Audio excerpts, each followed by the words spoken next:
মহানগৰীৰ উৰণ হেতুত দুভাগ নিশা নৃত্য কৰি আৰক্ষীৰ জালত পৰিছে 4গৰাকীকৈ যুৱক যুৱতী দিছপুৰ আৰক্ষীৰ যানবাহন শাখাই আটক কৰিছে এগৰাকী যুৱতী আৰু 3জন যুৱকক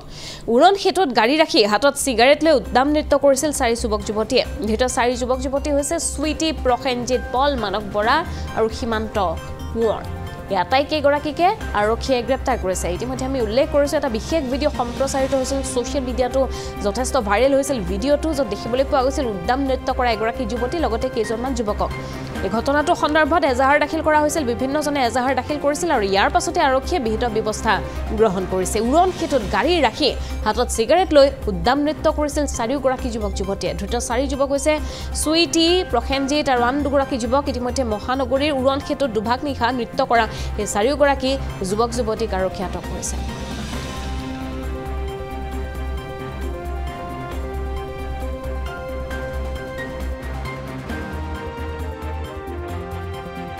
মানে এই ভিডিঅ'টো আজি ধৰক কেইদিনমানৰ পৰা ছ'চিয়েল মিডিয়া বা আপোনালোকৰ ছেটেলাইট চেনেলবিলাকত আহি আছিলে তাৰপিছত আমি ভিডিঅ'টো এনালাইচিছ কৰিলোঁ কৰি কিনে ভেহিকলৰ নম্বৰটো ডিটেক্ট কৰিলোঁ ডিটেক্ট কৰাৰ পিছত আমাৰ টেকনিকেল এনালাইচিছ কৰি আমি গাড়ীখনৰ অ'নাৰক পালোঁ অ'নাৰৰ লগত কণ্টেক্ট কৰোঁতে গম পালোঁ গাড়ীখন তেখেতৰ ভাইকে চলাইছিলে প্ৰসেনজিৎ পাল বুলি তেখেতৰ নাম তেখেতে চলাইছিলে তাৰপিছত তেওঁক যোগাযোগ কৰা হ'ল তেওঁক যোগাযোগ কৰাৰ পিছত তেওঁৰ লগত কোন কোন আছিলে সেইদিনাখন সেই মানে এক্টটো কৰোঁতে সেই অফচেন্স এক্টটো কৰোঁতে তেতিয়া বাকীখিনি আমি আইডেণ্টিফিকেশ্যন পাই গ'লোঁ তেওঁলোকক কণ্টেক্ট কৰা হ'ল যোৱাকালি প্ৰসেনজিৎ আৰু সেই আপোনাৰ মানস আহিলে আৰু আজি আমি সেই লেডিগৰাকী আপোনাৰ প্ৰতিমা বৈশ্য আৰু এই যোনে ভিডিঅ'টো কৰিছিলে তেওঁলোকৰ সেই ডান্সিং এক্টৰ সেইটো আমাৰ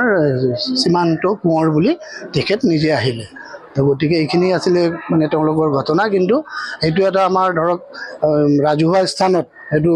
এটা নিউচেঞ্চ ক্ৰিয়েট কৰিছিলে আৰু এনডেঞ্জাৰ টু দ্য হিউমেন লাইফ সেইটো নিজৰ লগতে আনৰো জীৱন বিপদাপন্ন কৰে সেইকাৰণে তেওঁলোকক এজ পাৰ ল আমি যিখিনি কৰিব লাগে সেইকাৰণে তেওঁলোকক থানালৈ মতা হৈছে যাব দিয়া মানে এইটো আপোনালোকৰ এছপাৰলৈ যি হ'ব সেইখিনি হ'ব আগে পিছে আপোনালোকে গমে পায় ষ্টাণ্ট কেছবিলাকত যি হৈ আছে সেইখিনি হ'ব আমি এছপাৰ ল সেইখিনি কৰিম আৰু গুৱাহাটী যান বাহন আৰক্ষীৰ ফালৰ পৰা আমাৰ এটা আপোনালোকৰ জৰিয়তে ৰাইজক তথা অভিভাৱকসকলক এটা বিনম্ৰ অনুৰোধ আছে তথা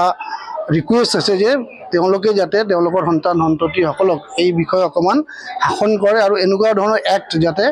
ৰাজহুৱা স্থানত তেওঁলোকে কৰিবলৈ তেওঁলোকক মানা কৰে আৰু আপোনালোকেও যদি কেতিয়াবা কাৰোবাক দেখা পায় আপোনালোকে সেইটো লফুলিটো আমাক আপোনালোকে জনাব আৰু নিজেও পাৰিলে আপোনালোকে কাউন্সেলিং কৰিব নিজৰ ভাই ভনী বা যোন থাকে আৰু কাৰণ সেইটো অকল তেওঁৰ জীৱনটোলৈ মানে বিপদ নাথাকে পথত চলি থকা সকলোৰ জীৱনলৈ